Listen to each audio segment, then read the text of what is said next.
केला जातोय, पैशाचा मारा केला जातोय. आपला तालुका गुलामगिरीकडे घेऊन जाण्याचं काम या मंडळींनी या ठिकाणी चालवलेलं आहे. यामध्ये जर आपण मोडलो थांबलो तर यांच्या विरोधामध्ये लढण्यासाठी माणूस नाही, आणि जर उद्या आम्ही आमदार खासदार मोडलो तर यांच्या या प्रवृत्ती विरोधामध्ये लढणारा माणूस कोण? आज परिस्थिती अजितदादाच्या पाठीमाग त्या महाराष्ट्रामध्ये भयानक आहे. आपण कल्पनाही करू शकत नाही इतक्या म्हणजे वेगळ्या पद्धतीची परिस्थिती या राज्यामध्ये तयार झालेली आहे. म्हणून आपल्याला सामर्थ्यानं लढावं लागेल. तुम्ही दिलेली शक्ती हीच आमची पुढची लढाई असणार आहे. निवडणुकीमध्ये कोण उभा आहे कोण नाही याहीपेक्षा या तालुक्याची ताकद या महाराष्ट्राला या जिल्ह्याला आपल्याला दाखवून द्यायची आहे. हे मोडावं, हे संपावं, हे नेतृत्व आपल्याला गुलामीकडे घेऊन जावं, कुठंतरी उद्ध्वस्त व्हावं, ही विकासाची दिशा थांबावी, अशा पद्धतीनं अनेक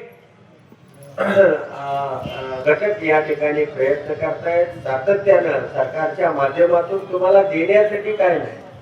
मी त्या विधिमंडळामधला एक सदस्य आहे. 13 महिन्यामध्ये 13 रुपयाचं सुद्धा काम यांनी या तालुक्यासाठी केलं नाही आणि करूही शकत नाही. तुम्हाला देतो म्हणतील चंद्र तारे डोंगर नदी समुद्र सगळं आणू, पण त्यांनी गेल्या निवडणुकीपूर्वी 2 वर्ष अशा पद्धतीनं या प्रशासकीय मान्यतेचं आणि कामाचं भूमिपूजनाचं टेंडरचं आणि घोषणेचं, त्यामुळं रस्त्याची कामं 73,000 कोटी रुपये म्हणजे जे पुढच्या 5 वर्षामध्ये लागणार आहे ते सगळं खर्च आज तिजोरीमध्ये खडखडाट आहे. भयानक परिस्थिती आहे. आणि अशा परिस्थितीमध्ये म्हणजे राज्य जवळजवळ बंद पडलेलं आहे, पण यांच्या सरकारच्या पोलिसाच्या प्रशासनाच्या जोरावरती हे लोकांना दाबून ईडी बीडी सीबीआय या सगळ्याच्या माध्यमातून दाबण्याचा प्रयत्न केला जातोय. मी सातत्यानं या संघर्षामध्ये पुढे असतो. माझ्याही पाठीमागे वेगवेगळ्या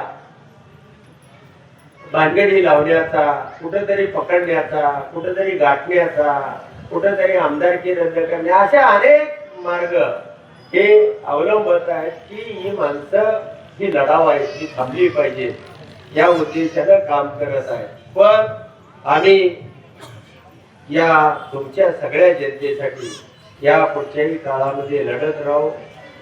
काय जे असेल ते सामर्थ्यपणाला लावू, तुमच्यासाठी निश्चितपणानं लढू.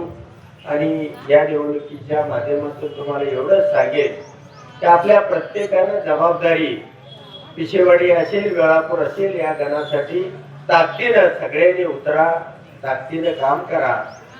या निवडणुकीमधलं हे जे अंतर आहे ते त्यांना धडकी बसवणारं असलं पाहिजे. त्यांना पुन्हा असं वाटलं पाहिजे की या तालुक्याचा नाद न केलेला बरा. अशा पद्धतीनं तालुक्यामध्ये सगळे घटकाला न्याय देत असताना अजितदादा असतील, शिंदे साहेबांची सेना असेल, RPI असेल, आमची शेतकरी संघटना असेल, त्या सगळ्याला सामावून घेऊन आपण हे काम केलेलं आहे. अनेक आपल्या तरुण मुलं या ठिकाणी काम करतायत. जवळजवळ 470 महिलांना संजय गांधी निराधारचा आपण हे केलेलं आहे. जवळजवळ 513 लोकांना त्याचे रेशन बंद होतं, त्या गोरगरीब माणसाला आपण रेशन सुरू करून दिलेलं आहे. आणि अजूनही 180 प्रकरणं मंजूर झालेले आहेत, पण आचारसंहिता लागली त्यामुळं आपण वाटू शकलो नाही. तर अशा सगळ्या समाज घटकाला आपण पोहोचण्याचा, त्याला आधार देण्याचा, संजय गांधी म्हणजे ज्याचं वय झालंय, ज्याला आधार नाही, त्या माणसाला कागदपत्र काढण्याची शक्ती नाही किंवा हेलपाटे मारणे.